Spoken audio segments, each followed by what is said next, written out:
अस्सलामुअलैकुम वरहमतुल्लाहि वबरकातुहू। मैं उम्मीद करता हूँ कि आप सब लोग खैरियत से होंगे।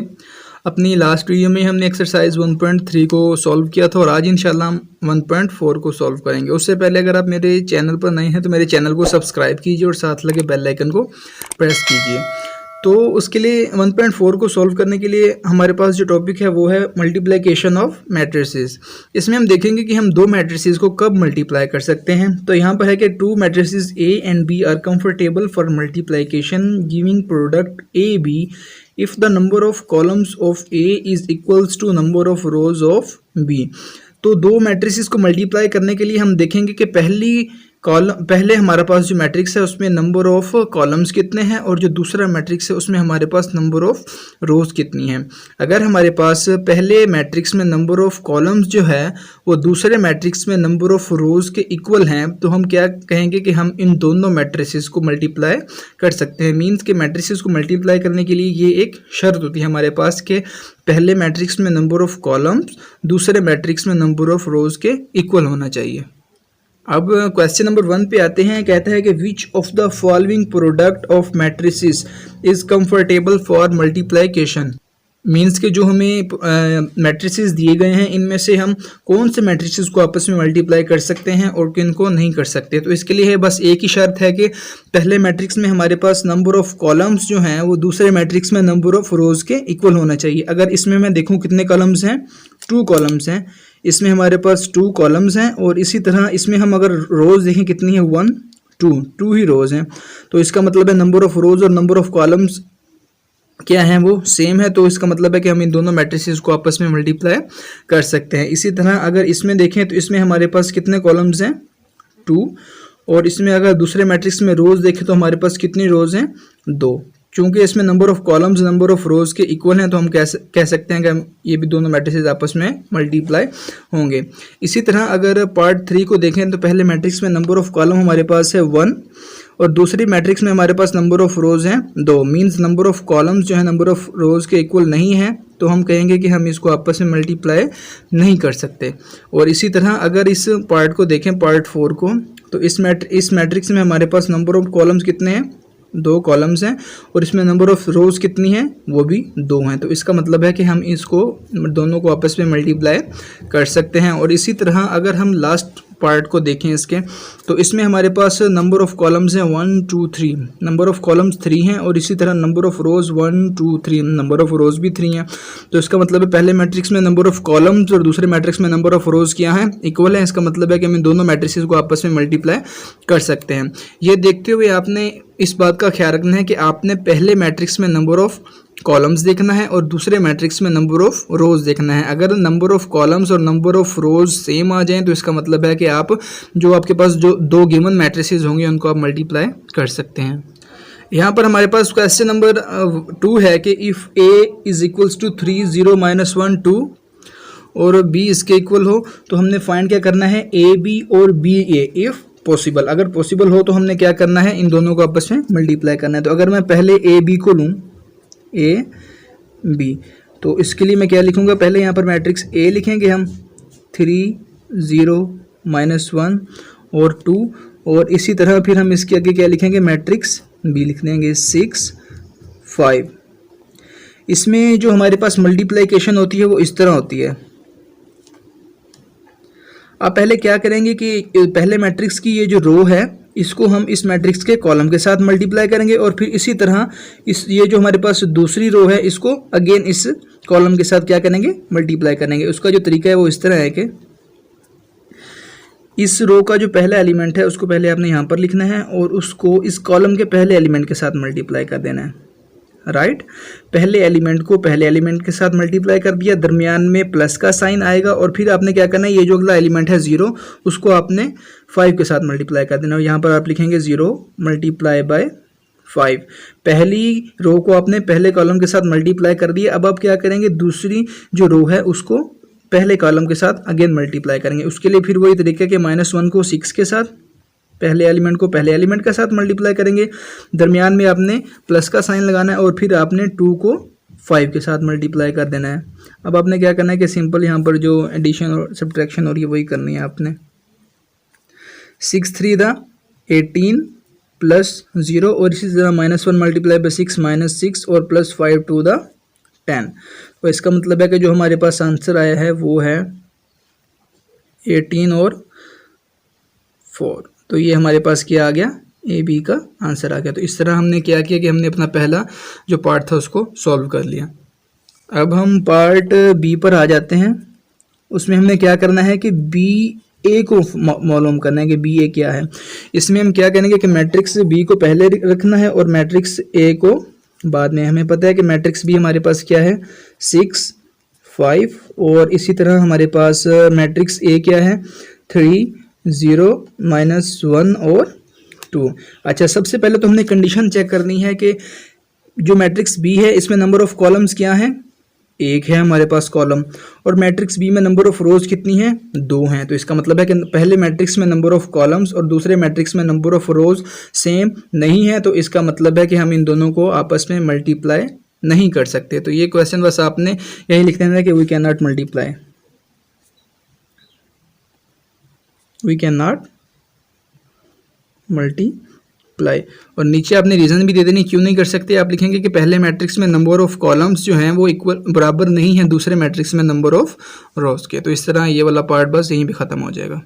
जो क्वेश्चन नंबर 3 है इसमें हमारे पास है फाइंड द फॉलोइंग प्रोडक्ट्स। ये जो दो मैट्रिसेस दिए गए हैं हमने इन दोनों को आपस में क्या करना है, मल्टीप्लाई करना है। और इसका तरीका वही सेम है जो मैंने आपको पहले बताया है कि आपने पहले रो लेनी है पहले मैट्रिक्स की और दूसरे मैट्रिक्स का क्या लेना है, आपने कॉलम लेना है। फिर आपने इनके हर एलिमेंट को आपस में मल्टीप्लाई करना है। वो किस तरह करना है कि पहले एलिमेंट के साथ 2 मल्टीप्लाई बाय 2 कर देना है, दरमियान में प्लस का साइन, और फिर इसी तरह 3 मल्टीप्लाई बाय 3। अब ये देखें आपने पहली रो को पहले मैट्रिक कॉलम के साथ मल्टीप्लाई कर दिया। अब आप क्या करेंगे, इसी पहली रो को लेंगे और दूसरे कॉलम के साथ मल्टीप्लाई करेंगे। तो उसको आप यहाँ पर लिखेंगे 2 मल्टीप्लाई बाय -1 और फिर आप लिखेंगे +3 मल्टीप्लाई बाय 0। इस तरह आपने क्या किया कि पहली रो को दोनों कॉलम्स के साथ मल्टीप्लाई कर दिया। अब आप क्या करेंगे कि अब यहाँ से दूसरी रो लेंगे, दूसरी रो को फिर इसी तरह करेंगे 1 मल्टीप्लाई बाय 2, दरमियान में प्लस, और फिर इसी तरह 1 मल्टीप्लाई बाय 3। अब दूसरी रो को पहले कॉलम के साथ कर दिया, फिर दूसरी रो को क्या करेंगे, दूसरे कॉलम के साथ करेंगे 1 multiply by -1 plus 1 multiply by 0। इस तरह हमने क्या किया कि दूसरी रो को भी दोनों कॉलम्स के साथ मल्टीप्लाई कर दिया। अब हम क्या करेंगे, यहाँ से तीसरी रो को उठाएंगे, तीसरी रो को उठाएंगे फिर उसको भी इसी तरह ही करेंगे कि 0 मल्टीप्लाई बाय 2 और प्लस -2 मल्टीप्लाई बाय क्या हो जाएगा, 3 हो जाएगा हमारे पास। अब इस रो को हमने पहले कॉलम के साथ मल्टीप्लाई कर दिया। अब फिर अगेन इस रो को दूसरे कॉलम के साथ मल्टीप्लाई करेंगे, 0 multiply by -1 plus -2 multiply by 0। तो इस तरह हमने क्या कर दिया, इनको आपस में मल्टीप्लाई कर दिया। अगर हम इन दोनों को देखें 2 टू द 4 प्लस 3 3 द 9 और इस तरह 2 1 द 2 प्लस 3 1 द 3 और 0 और यहाँ पर आ जाएगा -6 आ जाएगा हमारे पास। और अगर इसको देखें 2 मल्टीप्लाई बाय -1 -2 प्लस 0 -1 प्लस 0 और 0 प्लस 0 आ जाएगा, क्योंकि यहाँ पर भी 0 मल्टीप्लाई और यहाँ पर तो दोनों को क्या हो जाएंगे, 0 हो जाएंगे। तो जो हमारे पास इसका आंसर आएगा वो ये होगा 9 4 13 -2 5 -1 -6 और 0। तो ये क्या है हमारे पास, ये इसका आंसर है हमारे पास इसमें। इसी तरह अब हम पार्ट बी को लेंगे। इसमें भी आपने क्या करना है कि सिंपली मल्टीप्लिकेशन ही करनी है। इसके लिए अब क्या करेंगे, इस रो का जो पहला एलिमेंट है उसको इस कॉलम के पहले एलिमेंट के साथ मल्टीप्लाई करेंगे, 1 मल्टीप्लाई बाय 1, दरमियान में प्लस का साइन, और फिर इस एलिमेंट को इस एलिमेंट के साथ मल्टीप्लाई करेंगे, 2 मल्टीप्लाई बाय 3 और फिर 3 को प्लस 3 को -1 के साथ मल्टीप्लाई करेंगे। अब आप देखें आपने इस रो को इस कॉलम के साथ मल्टीप्लाई कर दिया। अब आप अगेन इसी रो को लेंगे और इस कॉलम के साथ मल्टीप्लाई करेंगे। उसको आप यहाँ पर लिखेंगे 1 multiply by 2 plus 2 multiply by 4 और इसी तरह प्लस 3 मल्टीप्लाई बाय 1। अब आपने देखें आपने पहली जो रो थी उसको आपने दोनों कॉलम्स के साथ मल्टीप्लाई कर दिया। अब आप दूसरी रो को लेंगे, यहाँ से ये जो हमारे पास रो है 4 multiply by 1 plus 5 multiply by 3 और इसी तरह प्लस 6 मल्टीप्लाई बाय -1। अब इस ये जो रो थी हमारे पास उसको आपने पहले कॉलम के साथ मल्टीप्लाई कर दिया। अब आप अगेन इस रो को दूसरे कॉलम के साथ मल्टीप्लाई करेंगे। 4 multiply by 2 plus 5 multiply by 4 और प्लस 6 मल्टीप्लाई बाय 1। तो अब हमने क्या कर दिया, इन सब को भी आपस में मल्टीप्लाई कर दिया। अब आपने सिंपली इनको ऐड और सब्ट्रैक्ट करना, जो गिवन है 1 प्लस 6 और -3 हो गया। और ये हमारे पास हो गया 2 1 द 2 प्लस 4 2 द 8 और प्लस 3। और इसको देखेंगे तो 4 प्लस 15 -6 और 4 2 द 8 प्लस 5 4 द 20 और प्लस 6। अब हमने इन सबको क्या कर लेना है, ऐड कर लेना है। 6 प्लस 1 7 और 7 -3 हो जाएगा हमारे पास 4, 8 और 2 10, 10 और 3 हो जाएगा हमारे पास 13। इसी तरह 4 प्लस 15 हो जाएगा 19 और 19 में से 6 चले जाएंगे तो हमारे पास आ जाएगा 13 आ जाएगा अगेन। और इसी तरह अगर हम इसको देखेंगे तो 20 प्लस 8 28 और फिर उसमें 28 में 6 ऐड कर दें तो हमारे पास क्या बन जाएगा 34। तो ये क्या है, हमारे पास इसका आंसर आ गया। अब हम क्वेश्चन नंबर 4 के पार्ट सी को सॉल्व करेंगे। इसमें भी आपने क्या करना है कि सिंपली मल्टीप्लिकेशन ही करनी है। 1 मल्टीप्लाई बाय 1 और प्लस 2 मल्टीप्लाई बाय 4। आपने क्या किया है कि इस रो को इस कॉलम के साथ मल्टीप्लाई कर दिया। अब आप अपने अगेन इस रो को इस दूसरे कॉलम के साथ मल्टीप्लाई करना, तो वो होगा 1 multiply by 2 plus 2 multiply by 5 हो गया। और इसी तरह अब आपने अगेन इस रो को इस कॉलम के साथ मल्टीप्लाई करना है, तो 1 मल्टीप्लाई हो जाएगा हमारे पास 3 और प्लस 2 मल्टीप्लाई बाय 6 हो गया। अब हम क्या करेंगे कि दूसरी रो को लेंगे, 3 मल्टीप्लाई बाय 1 और इसी तरह प्लस 4 मल्टीप्लाई बाय 4, फिर अगेन इसको लेंगे 3 multiply by 2 plus 4 multiply by 5 और again 3 multiply by 3 plus 4 multiply by 6 हो जाएगा। अब हमने क्या किया है कि हमने दूसरी रो को भी मल्टीप्लाई कर दी। अब हम इस रो को लेंगे लास्ट वन को जो है, तो करेंगे इसको -1 multiply by 1 plus 1 multiply by 4 और इसी तरह -1 multiply by 2 plus 1 multiply by 5 और -1 मल्टीप्लाई बाय 3 हो जाएगा हमारे पास और प्लस 1 मल्टीप्लाई बाय 6। अब हमने क्या करना है कि इनको सिंपली ऐड और सब्ट्रैक्ट कर लेना है।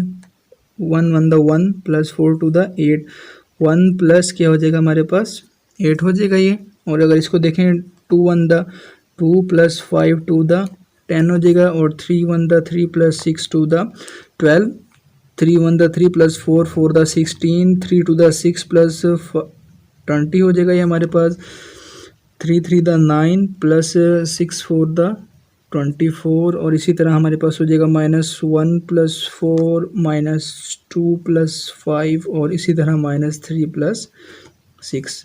तो इसका मतलब है कि जो हमारे पास इसका आंसर आएगा वो होगा 9 12 और 15 19 26 और ये हमारे पास आ जाएगा 33 3 3 और 3। तो ये हमारे पास क्या आ गया, इस पार्ट का आंसर आ गया हमारे पास। अब लेंगे पार्ट डी को। पार्ट डी को भी आपने सिंपली उसी तरीके से मल्टीप्लाई करना है। आपने यहाँ से पहली रो को पहले कॉलम के साथ मल्टीप्लाई करना है, उनकी एंट्रीज को इस तरह मल्टीप्लाई करना है। 8 multiply by 2 plus 5 multiply by -4 हो जाएगा। आपने इस रो को इस कॉलम के साथ मल्टीप्लाई कर दिया। अब आपने अगेन इसी रो को इस कॉलम के साथ मल्टीप्लाई करना है। 8 मल्टीप्लाई बाय -5 बाय 2 और इसी तरह प्लस 5 मल्टीप्लाई बाय 4 हो जाएगा हमारे पास। और अब आप क्या करेंगे, इस रो को लेंगे 6 multiply by 2 plus 4 multiply by -4 और इसी तरह 6 मल्टीप्लाई बाय -5 बाय 2 और प्लस 4 मल्टीप्लाई बाय 4। अब यहाँ से आप अगर देखें तो ये कैंसिल हो जाएगा, 2 4 द 8 और इसी तरह 2 3 द 6 हो जाएगा हमारे पास। 8 2 द 16 -20 और 6 2 द 12 -16 और इसी तरह अब यहाँ पर 4 आ गया, 4 मल्टीप्लाई बाय -5 तो ये हो जाएगा -20 प्लस 20 और इसी तरह ये हो जाएगा -15 और प्लस 4 4 द 16 हमारे पास। इसका मतलब है कि इसमें हमारे पास जो आंसर आएगा वो इक्वल्स टू होगा हमारे पास -4 0 और इसी तरह हो जाएगा हमारे पास अगेन -4 और यहाँ पर आ जाएगा 1। तो ये हमारे पास क्या है, इसका आंसर आ गया। और इसी तरह अब हम क्वेश्चन नंबर 4 के लास्ट पार्ट को लेंगे। आपको पता होना चाहिए कि हमारे पास मैट्रिक्स के आगे नल मैट्रिक्स आया है तो ये सारे को क्या कर देगा, 0 कर देगा। लेकिन हम फिर भी इसको सॉल्व करते हैं। -1 मल्टीप्लाई बाय 0 और +2 मल्टीप्लाई बाय 0। पहली रो को पहले कॉलम के साथ कर दिया, अब पहली रो को दूसरे कॉलम के साथ करेंगे। -1 मल्टीप्लाई बाय 0 और +2 मल्टीप्लाई बाय 0। अब इस दूसरी रो को लेंगे 1 मल्टीप्लाई बाय 0 +3 मल्टीप्लाई बाय 0 और इसी तरह 1 मल्टीप्लाई बाय 0 और +3 मल्टीप्लाई बाय 0। आपको मालूम है कि ये सब के साथ 0 मल्टीप्लाई हो रहा है तो ये इन सबको क्या कर देगा, 0 ही कर देगा। तो आंसर हमारे पास आएगा 0 0 0 और 0। तो ये हमारे पास क्या है, इसका आंसर है। ये मैंने क्वेश्चन नंबर 4 सॉल्व किया था और क्वेश्चन नंबर 3 भी बिल्कुल इसी पैटर्न पे ही है। बस सिंपली आपने मल्टीप्लिकेशन करनी है। वो मैट्रिसेस भी आपको छोटे छोटे ऑर्डर के दिए गए हैं। तो अगर उनमें कोई प्रॉब्लम हो तो आप मुझसे पूछ सकते हैं। तो मैंने क्या किया था कि क्वेश्चन नंबर 4 को सॉल्व कर दिया था पहले। आप लोगों का बहुत बहुत शुक्रिया। जज़ाकल्लाह।